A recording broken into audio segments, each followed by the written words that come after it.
जंगल में एक बूढ़ा शेर मारा मारा फिर रहा था।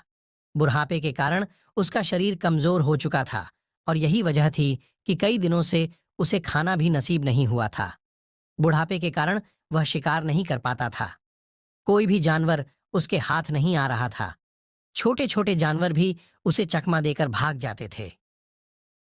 एक बार वह भटकते भटकते बहुत थक गया तो एक जगह पर रुककर सोचने लगा कि ऐसे कैसे काम चलेगा, क्या करूं, किधर जाऊं, कैसे अपना पेट भरूं, इस तरह तो मैं मर जाऊंगा।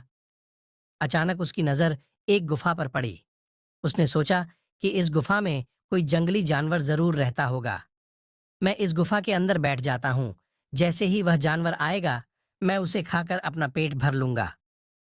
शेर उस गुफा के अंदर जाकर बैठ गया और अपने शिकार की प्रतीक्षा का। दरअसल वह गुफा एक गीदड़ की थी। गीदड़ जैसे ही अपनी गुफा की तरफ बढ़ने लगा, उसने ने गुफा के करीब शेर के पंजों के निशान देखे। उसे समझते देर नहीं लगी और वो फौरन खतरा भांप गया। उसके सामने उसकी मौत थी, लेकिन सामने संकट देखकर भी उसने अपना संयम नहीं खोया, बल्कि उसकी बुद्धि तेजी से काम करने लगी कि इस शत्रु से कैसे बचा जाए। उसके दिमाग में नई बात आ ही गई। वह गुफा के द्वार पर खड़ा होकर बोला, ओ गुफा। जब अंदर से गुफा ने कोई उत्तर न दिया तो गीदड़ एक बार फिर बोला, सुन गुफा, तेरी मेरी यह संधि है कि मैं बाहर से आऊंगा तो तेरा नाम लेकर बुलाऊंगा। जिस दिन तुम मेरी बात का उत्तर नहीं दोगी, मैं तुझे छोड़कर किसी दूसरी गुफा में रहने चला जाऊंगा। जवाब न मिलता। अंदर बैठे शेर ने गीदड़ की यह बात सुनी तो वह यह समझ बैठा कि गुफा गीदड़ के आने पर बोलती होगी।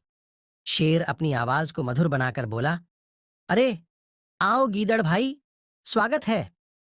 अरे शेर मामा, तुम हो। बुढ़ापे में तुम्हारी बुद्धि इतना भी नहीं सोच पा रही कि गुफाएं कभी नहीं बोलती। कहकर वह तेजी से पलटकर भागा।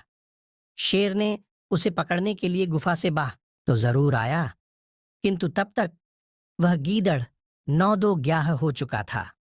शिक्षा: मुसीबत के समय में भी संयम नहीं खोना चाहिए और अपनी बुद्धि का दामन नहीं छोड़ना चाहिए।